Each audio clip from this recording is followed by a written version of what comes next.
Let me tell you the story of a man who did not carry a gun, did not command an army, and did not shout to be heard, but whose words held the weight of nations. He was born in Ghana, but he became a citizen of the world. Some called him the world's conscience. Others believed that he was a puppet of the West. And then, there were the critics who said that he stood by while the world burnt. Rwanda, Syria, Darfur. But through it all, he stood calm in a storm of chaos. And let's not forget the conspiracies against him. The claims that he was part of a globalist elite working behind closed doors with billionaires and power brokers to shape the world their own way. Some even claimed that he was too perfect to be real. The man under reference in this video is Koffi Anan. Who really was he? Would you call him a peacemaker, a polished politician, a silent bystander, or simply a man who tried to hold together a world that kept tearing itself apart? This is the story of the United Nations' first black Secretary General, a Ghanaian son, a global figure, a man who dared to speak softly in a world that had gone extremely loud. Let's rewind to a time before the world held him as a global statesman, long before the Nobel Peace Prize, the packed auditoriums in his name, and the elegant speeches. Koffi Anan was just another United Nations insider. By 1993, Anan was appointed United Nations Under-Secretary for Peacekeeping Operations, just in time for some of the United Nations' biggest failures. Now, here is where it gets murky. Anan wasn't just managing troops. He was pulling strings, approving missions, and standing at the crossroads of war and diplomacy. And behind the polished image was a growing number of critics whispering, was he enabling silence in the face of genocide? As early as 1994, reports came flooding in from Rwanda that Hutu extremists were stockpiling weapons and preparing for mass slaughter. Canadian General Remy Delary, the United Nations Force Commander in Rwanda, begged for permission to intervene. He was not allowed. According to declassified United Nations cables, Koffi Anan explicitly instructed Delary not to seize the weapons, citing concerns about neutrality, which is one of the hallmarks of the United Nations. 3 months later, unfortunately, over 800,000 Rwandans were slaughtered. The 1999 independent inquiry into the United Nations role in Rwanda stated as follows, quote, "The failure to prevent the genocide in Rwanda was a failure of the United Nations system in which the Department of Peacekeeping Operations and its leadership must share the blame." End of quote. Koffi Anan was that leadership. But here is something of interest. He got promoted in 1996 to the position of Secretary General of the United Nations, the first sub-Saharan African to ever hold the position. So ask yourself, how does a man at the center of one of the United Nations' duly identified failures get rewarded to the top job? Some say he was a scapegoat. Others say he was protected by powerful allies in Washington and Europe, the same countries who did not want the world looking too closely at their own role in Rwanda. But one thing is clear. By 1997, Koffi Anan was no longer just a peacekeeper. He was a power broker, shaking hands with presidents, influencing global policies, and walking the tightrope between diplomacy and disaster. The disasters, it turned out, were only just beginning. Let's look back to April 1994. The plane carrying Rwandan President Juvenal Habyarimana was shot down. What followed was 100 days of unimaginable horror. Nearly 1 million people were butchered, not by bombs or missiles, but by machete, clubs, and sheer human hatred. The United Nations was silent. The global powers were absent. And at the heart of it all was the United Nations Department of Peacekeeping Operations, headed by none other than Koffi Anan. Here is where it gets even more disturbing. General Dalire, commander of the United Nations Assistance Mission for Rwanda, had warned Koffi Anan months before the genocide in a now infamous cable dated January 11, 1994 called, quote, Genocide Facts. Dalire pleaded to raid the houses of the Hutu militia and recover weapons and protect civilians. Koffi Anan shut it down. Instead of authorizing preventive action, he emphasized impartiality and told Dalire to inform the Rwandan government before undertaking the raid. In his memoir, Shake Hands with the Devil, published in 2003, General Dalire emphasized countless times the feeling of abandonment by the very leadership of the United Nations, not just by the international community. And when the killings began, the United Nations pulled most of its troops out of Rwanda. Only 270 soldiers stayed behind to guard civilians. That is, one peacekeeper for every 3,000 Rwandans, and that was clearly insufficient. Anan later expressed what he called deep regrets. But was that enough? Critics argue his inaction wasn't just bureaucratic, that it was political. Some believe the United States and other Security Council members intentionally downplayed the genocide to avoid military or humanitarian commitments. And how about Anan? They say he toed the line. He played safe and protected his future. But here is the kicker. Despite global outrage, Koffi Anan's name wasn't tarnished. In fact, he emerged more powerful than ever. He would soon become the face of a new reformed United Nations, the golden diplomat of the West. But Rwanda's ghost never left him. Every time he stepped onto a podium, every time he spoke of peace, there were those who remembered what he did not do in 1994. The silence wasn't deafening, it was historic. But Koffi Anan, at every given opportunity, explained why he did not deploy force to Rwanda. He maintained that the United Nations was built on neutrality and not given the power to interfere in the affairs of countries except in very extreme circumstances. Let us flip to another issue. At first glance, it looked like a noble idea.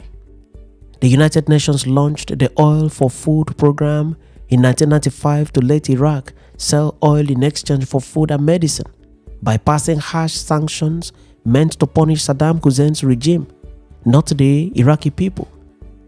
But what started as a lifeline soon became one of the biggest corruption scandals in the United Nations history.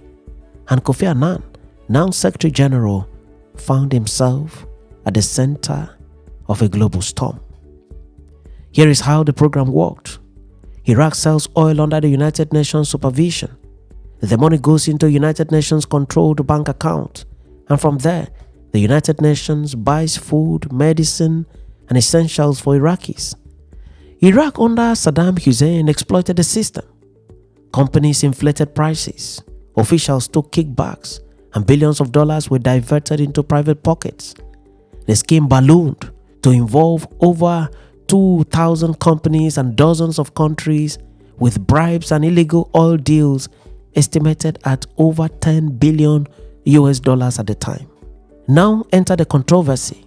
Koffi Anan's son was linked to a company called Kotegna, which won a $10 million contract under the program. Though Kojo denied wrongdoing and Koffi insisted he had no influence, suspicions were everywhere.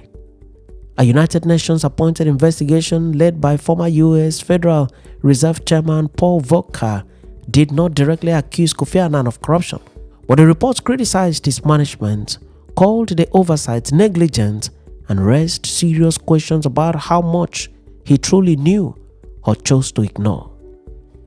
In 2005, after the release of the final Volcker report, Anan took responsibility for the failings. But many felt that wasn't enough. To them, the scandal was a betrayal of the United Nations' very mission, a moment when the organization looked more like a corrupt corporation than a peacekeeping body. And while Koffi Anan survived politically, the scars ran deep. Critics accused him of prioritizing image over accountability. To some, he was no longer the quiet reformer from Ghana, but a political player navigating a maze of global interest, cover-ups, and moral compromise. Even so, the scandal could not topple him. Koffi Anan remained the United Nations Secretary General until the end of 2006. His image dented, yes, but not destroyed. By the time Koffi Anan stepped down as United Nations Secretary General in 2006, the world was torn on how to remember him. Was he the quiet statesman who brought dignity and reform to the United Nations? Or was he a figurehead who let power games and bureaucracy blur the United Nations moral compass? Let's unpack that legacy. The reformer. Anan's early years were marked by strong calls for reform. He pushed the United Nations to become more transparent and responsive. He created the Global Compact, a voluntary pact encouraging corporations to respect human rights, labor standards, and the environment.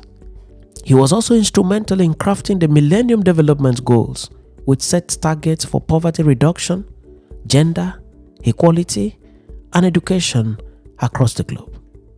The diplomat. He was a diplomat. He wasn't just a bureaucrat in a suit. Anan was the calm voice in the storm during some of the world's most fragile moments. Whether it was helping mediate peace in Kenya after a violent 2007 election, or calling out the United States invasion of Iraq in 2003 as illegal, drawing the anger of Washington. His advocacy for a new doctrine called the Responsibility to Protect, R2P, was also groundbreaking. It challenged the traditional notion of sovereignty, saying that the international community had a moral duty to intervene in cases of genocide or mass atrocity. This idea has since shaped debates around intervention in places like Libya and Syria. Now the criticisms. Despite the calm demeanor and diplomatic polish, Anan was not without critics. Some said he was too cautious, too diplomatic, and at times too ineffective. His handling of Darfur, Syria, and the Iraqi war fallout drew criticism for being soft or failing to prevent further bloodshed. The oil for food scandal, while not a direct indictment on him, remained a blemish on his leadership, especially since the United Nations credibility took a massive hit during that period. Still, many viewed him as a moral compass in a world of political sharks. His calm speeches and poetic phrasing made him a beloved figure to those who believed diplomacy could still matter. The Nobel Peace Prize. In 2001, Anan and the United Nations were jointly awarded the Nobel Peace Prize for their work for a better organized and more peaceful world. That moment cemented his status as a global icon, a statesman above politics, a Ghanaian son who had become the conscience of the world. Koffi Anan remained active even after leaving office, mediating conflicts and advocating for democratic transitions in Africa. He chaired the Elders, a group of global leaders founded by Nelson Mandela, committed to peace and human rights. Koffi Anan died on August 18, 2018 in Switzerland, surrounded by family. But the world did not just lose a former Secretary General, it lost a rare blend of humility and authority, a man who understood both the limits and power of diplomacy. Koffi Anan once said, quote, "We may have different religions, different languages, different colored skin, but we all belong to one human race." End of quote.